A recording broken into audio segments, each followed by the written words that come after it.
The Rothschilds broke into dealings with European royalty here at Wilhelmshof, the palace of the wealthiest man in Germany. In fact, the wealthiest monarch in all Europe, Prince William of Hesse-Kassel. At first, the Rothschilds were only helping William speculate in precious coins. But when Napoleon chased Prince William into exile, he sent 550,000 pounds, a gigantic sum at that time, to Nathan Rothschild in London with instructions for him to buy consols, British government bonds, also called government stock. But Rothschild used the money for his own purposes. With Napoleon on the loose, the opportunities of wartime investments were nearly limitless. William returned here sometime prior to the Battle of Waterloo in 1815. He summoned Rothschild and demanded his money back. The Rothschilds returned William's money with the interest the British consuls would have paid him had the investment actually been made. But the Rothschilds kept all the past profits they had made using William's money. Nathan Rothschild later bragged that in the 17 years he'd been in England, he'd increased his original 20,000 pound stake given to him by his father by 2,500 times. By cooperating within the family, the Rothschilds soon grew unbelievably wealthy. By the mid-1800s, they dominated all European banking and were certainly the wealthiest family in the world. They financed Cecil Rhodes, making it possible for him to establish a monopoly over the diamond and gold fields of South Africa. In America, they financed the Harrimans in railroads, the Vanderbilts in railroads and the press, and Carnegie in the steel industry, among many others. In fact, during World War I, J.P. Morgan was thought to be the richest man in America. But after his death, it was discovered that he was actually only a lieutenant of the Rothschilds. Once Morgan's will was made public, it was discovered that he owned only 19% of J.P. Morgan companies. By 1850, James Rothschild, the heir of the French branch of the family, was said to be worth 600 million French francs, 150 million more than all the other bankers in France put together. He built this mansion called Ferrier, just east of Paris. Wilhelm I, on seeing it, exclaimed, "Kings couldn't afford this. It could only belong to a Rothschild." Another 19th century French commentator put it this way: "There is but one power in Europe, and that is Rothschild."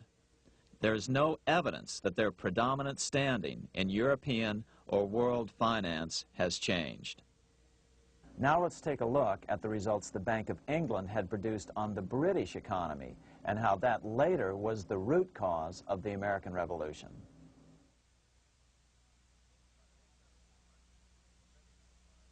By the mid-1700s, the British Empire was nearing its height of power around the world. But Britain had fought 4 costly wars in Europe since the creation of their privately owned central bank, the Bank of England. The cost had been high. To finance these wars, the British Parliament here had borrowed heavily from the bank. By the mid-1700s, the government's debt here in Britain was 140 million pounds, a staggering sum for those days. Consequently, the British government embarked on a program of trying to raise revenues from their American colonies in order to make their interest payments to the bank. But in America, it was a different story. The scourge of a privately owned central bank had not yet hit. This is Independence Hall in Philadelphia, where the Declaration of Independence and Constitution were signed. In the mid-1700s, pre-revolutionary America was still relatively poor. There was a severe shortage of precious metal coins to trade for goods, so the early colonists were forced to experiment with printing their own homegrown paper money. Some of these experiments were successful. Franklin was a big supporter of the colonies printing their own paper money. In 1757, Franklin was sent to London. He ended up staying for the next 18 years here, nearly until the start of the American Revolution. During this period, the American colonies began to issue their own money. Called colonial scrip, the endeavor was very successful. It provided a reliable medium of exchange, and it also helped to provide a feeling of unity between the colonies. Remember, colonial scrip was just paper money, debt-free money, printed in the public interest, and not backed by gold or silver coin. In other words, it was a totally fiat currency. One day, officials of the Bank of England asked Franklin how he would account for the newfound prosperity of the colonies. Without hesitation, he replied, "That is simple. In the colonies, we issue our own money. It is called colonial scrip. We issue it in proper proportion to the demands of trade and industry to make the products pass easily from the producers to the consumers. In this manner, creating for ourselves our own paper money, we control its purchasing power, and we have no interest to pay to no one." This was just common sense to Franklin, but you can imagine the impact it had on the Bank of England. America had learned the secret of money, and that genie had to be returned to its bottle as soon as possible.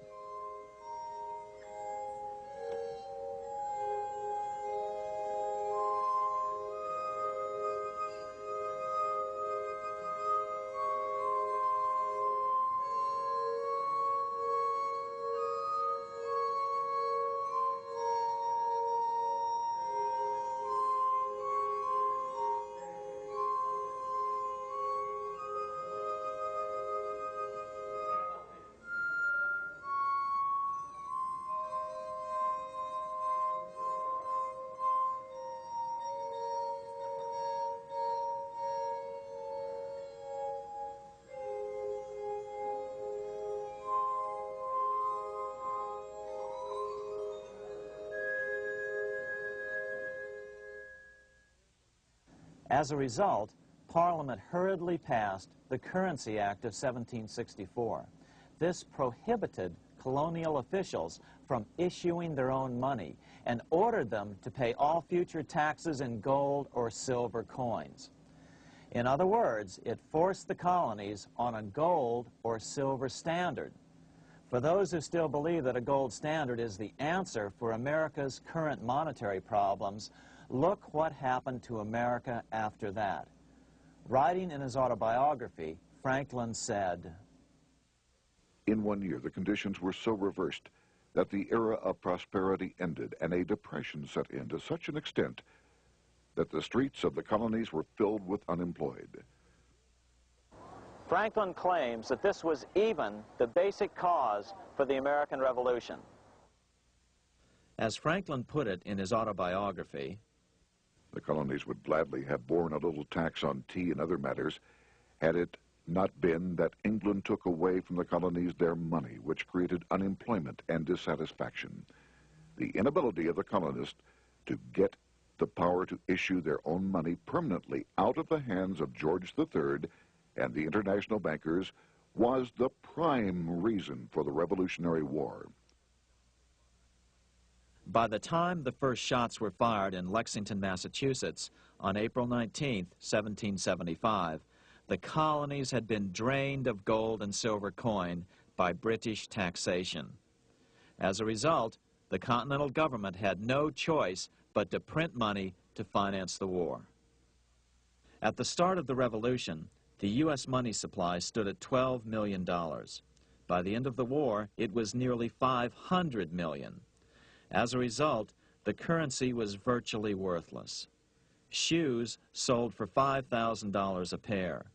Colonial scrip had worked because just enough was issued to facilitate trade.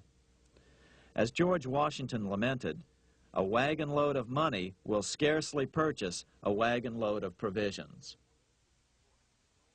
Today, those who support a gold-backed currency point to this period during the Revolution to demonstrate the evils of a fiat currency. But remember, the same currency had worked so well 20 years earlier during times of peace that the Bank of England had Parliament outlaw it.